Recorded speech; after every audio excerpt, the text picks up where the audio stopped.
गुडसॉफ्ट academy के YouTube channel पे पुनः एक बार आपका स्वागत है। सी प्रोग्रामिंग लैंग्वेज के इस सीरीज में हम लोग पहुंच चुके हैं structure of a C program, यानी कि अभी तक हम लोग जो पढ़े हैं वो पढ़ लिख चुके हैं। पिछले वीडियो में आप चाहे तो जा कर के देख सकते हैं, उसकी प्ले लिस्ट का लिंक हम डिस्क्रिप्शन में दे देंगे, जिसमें हम लोग सीखे हैं introduction of C, history of C, compiler, programming language और ट्रांसलेटर के बारे में। तो फ़िलहाल हम लोग आगे बढ़े और देखें स्ट्रक्चर ऑफ सी प्रोग्राम। तो ये आप देख पा रहे होंगे कि ये स्ट्रक्चर है। स्ट्रक्चर इन सेंस कि हम जब भी प्रोग्राम लिखेंगे तो इसी स्ट्रक्चर में हम लोग लिखते हैं। तो सबसे पहले यानी कि सबसे ऊपर जो दिख रहा है वो है प्री प्रोसेसर डायरेक्टिव्स। इसमें हम लोग एक्चुअली में जो स्टैंडर्ड लाइब्रेरी हेडर फाइल्स होते हैं एक तरह से, जिसके अंदर जो भी लाइब्रेरी फंक्शंस रहते हैं उसको हम लोग लिखते हैं।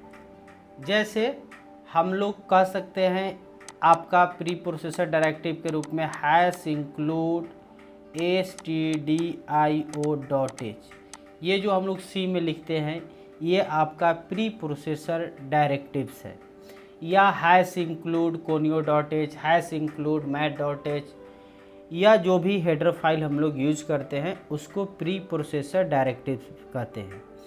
इसके अलावे यदि हम लोग अपना कोई प्री डिफाइन करते हैं टेक्स्ट को, तो या कांस्टेंट डिफाइन करते हैं हैश डिफाइन करके, तो ये भी आपका हेडर फाइल यानी हेडर फाइल नहीं बल्कि प्री प्रोसेसर डायरेक्टिव के अंतर्गत आता है।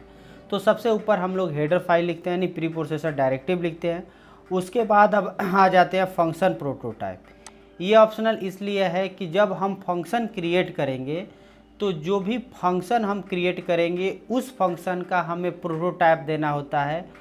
एज ए हम लोग फंक्शन को डिक्लेयर करते हैं, फंक्शन डिक्लेरेशन भी बोलते हैं उसको, declare function that will be define later in program, जिसको बाद में हम लोग डिफाइन करते हैं फंक्शन को। तो फंक्शन का प्रोटोटाइप यानी फंक्शन डिक्लेरेशन हम लोग इसके बाद लिखते हैं। ठीक है, ये ऑप्शनल है। इसके बाद आता है ग्लोबल वेरिएबल यानी ओ वेरिएबल। इसके बारे में आने वाले वीडियो में हम लोग जानेंगे क्या वेरिएबल क्या होता है और ग्लोबल और लोकल वेरिएबल भी क्या होते हैं। फिलहाल यहाँ पे आपको लोकल और ग्लोबल वेरिएबल दोनों चीज़ हम क्लियर कर देंगे, तो वेरिएबल के बारे में आगे जानेंगे। तो वॉइड मेन के ऊपर आप देख रहे हैं ग्लोबल वेरिएबल हम लोग डिक्लेयर करते हैं।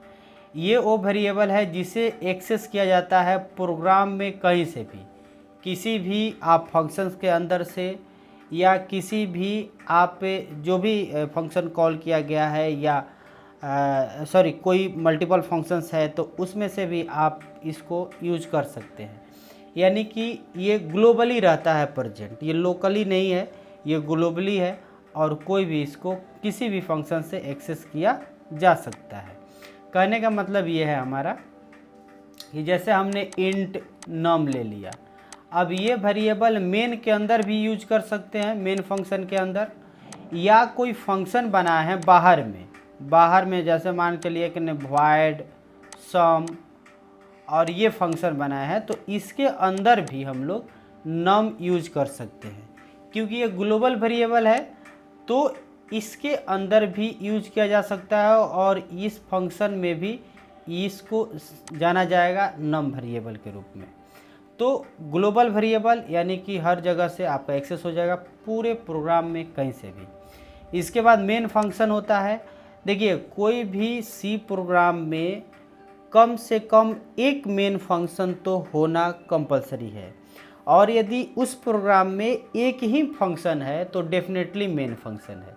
यानी कि मेन फंक्शन इम्पॉर्टेंट होता है और वो इसेंशियल होता है, क्योंकि आपकी प्रोग्राम वहीं से एक्जीक्यूशन के लिए शुरू करता है। एक्जीक्यूशन की शुरुआत जो होती है मेन फंक्शन से होती है। अब मेन फंक्शन के अंदर हम लोग लोकल वेरिएबल बनाते हैं। हालांकि लोकल वेरिएबल हम लोग एडिशनल जो फंक्शंस होते हैं इनके अंदर भी बनाते हैं। जैसे यदि मेन फंक्शन के अंदर हमने कोई भी फंक्शन डिक्लेयर किया, मान लीजिए इंट ए, तो इसको इसी फंक्शन के अंदर हम लोग लोकल तौर पे उपयोग करेंगे, क्योंकि इस वेरिएबल की जो स्कोप होता है वो लिमिटेड होता है। अब जैसे बता रहा है कि दीदी हम यहाँ डिक्लेयर करते हैं तो इसको सिर्फ मेन फंक्शन के अंदर ही यूज करेंगे। यदि आगे हमने वॉइड सम बनाया है और उसके अंदर इस ए को यूज करने का प्रयास करेंगे तो एरर देगा अनडिफाइंड सिंबल ए, यानी वो समझ ही नहीं पाएगा कि ए है क्या। तो आपको अगेन यहाँ पे इंट सम में आ करके आपके लिए एक दूसरा वेरिएबल है, यानी ये वेरिएबल अलग हो गया, ये वेरिएबल अलग हो गया, क्योंकि इसके लिए अपना ये लोकल वेरिएबल है और इसके लिए अपना ये लोकल वेरिएबल है। इसको समझने के लिए ऐसे समझ सकते हैं, यदि किसी व्यक्ति का नाम आपके गांव में, मान लीजिए रमेश नाम है, तो रमेश यदि नाम है आपके गांव का या टोले का मानकर चलिए, तो रमेश हम बोलेंगे तो तुरंत आप समझिएगा कि रमेश मतलब जो हमारे गांव का है, लेकिन वो लोकल नाम है उसका। अब ऐसा व्यक्ति जो ग्लोबल हो चुका है, अब रमेश वो व्यक्ति जो फेमस हो चुका है, तो सीधा सा है, फेमस लोगों के में नाम हम लोग ऐसे ऐसे समझ सकते हैं, जैसे नरेंद्र मोदी की हम बात करें, तो यदि हम लोग ऐसे जगह उपस्थित हो, बाहर में कहीं भी नरेंद्र मोदी हम लोग बोलते हैं तो सीधे प्रधानमंत्री ही हमारे नज़र में आएंगे। लेकिन यदि हम लोग कोई ऐसा लोकल तौर पे हम लोग बैठे हुए हैं अपने मोहल्ले में, एक व्यक्ति को हम लोग नरेंद्र मोदी बुलाते हैं, ऐसा भी हो सकता है कि उनको प्रधानमंत्री बनने से वो नरेंद्र मोदी है हमारे मोहल्ले में, तो जब लोकली हम लोग बात करेंगे तो उसी के बारे में बात करेंगे। लेकिन जब ग्लोबली बात हो जाएगा तो वो तो हर जगह प्रेजेंट है, इवन कि हम अपने मोहल्ले में नरेंद्र मोदी प्रधानमंत्री की भी बात करेंगे तो ऑटोमेटिकली वही समझा जाएगा। तो यहाँ पे थोड़ा बहुत समझाने का हमने प्रयास किया एग्जाम्पल से। हालांकि आप इस चीज़ को ऐसे समझ सकते हैं कि लोकल वेरिएबल लोकली प्रेजेंट रहेगा, उसकी जो स्कोप है लिमिटेड है, जिस फंक्शन के अंदर डिक्लेयर होगा उसी फंक्शन के अंदर यूज किया जाएगा। ग्लोबल वेरिएबल आप मेन फंक्शन के ऊपर में डिक्लेयर करेंगे और उसको किसी भी फंक्शन में यूज कर सकते हैं, एरर नहीं आएगा। तो मेन फंक्शन के बाद आपकी स्टेटमेंट्स होती है। स्टेटमेंट्स जो एक्सप्रेशंस हम लोग लिखते हैं, मेनली जो print F, scan F, if else, loops का उपयोग करते हैं, तो सारे स्टेटमेंट्स होते हैं।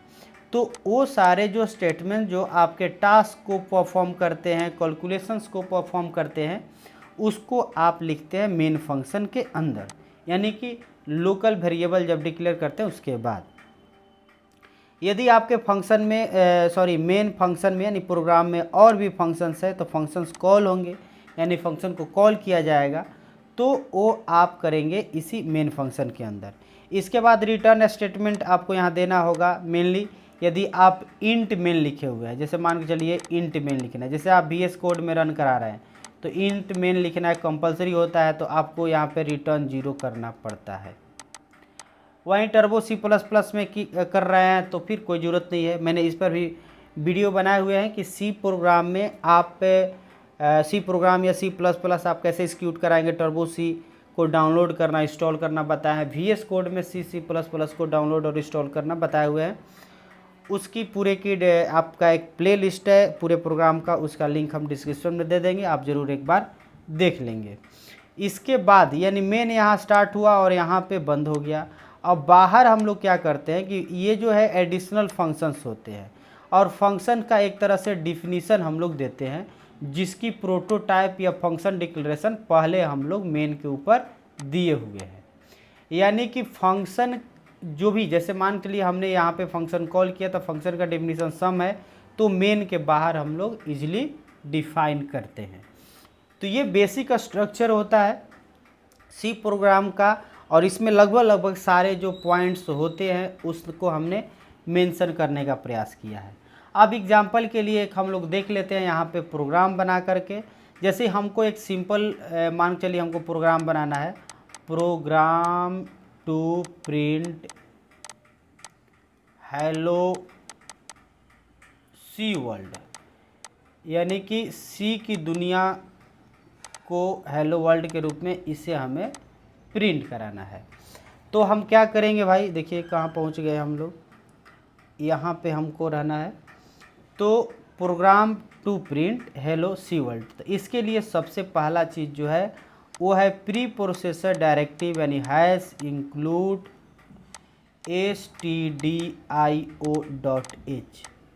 तो ये हमारा सबसे पहला लाइन रहा। अब ये सिंपल प्रोग्राम है तो सीधे हम लिखेंगे, यानी कि वो जो बीच में ग्लोबल वेरिएबल था, प्रोटोटाइप था, तो उसकी ज़रूरत हमें नहीं है।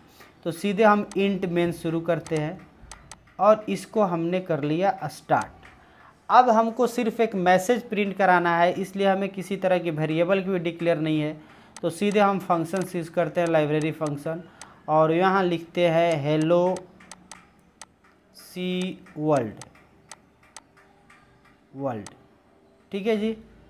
इसके बाद डबल कोट बंद, और यहाँ पे हमको लिखना होगा रिटर्न 0, क्योंकि इंट में लिखे। इसके बाद क्लोज कर देंगे।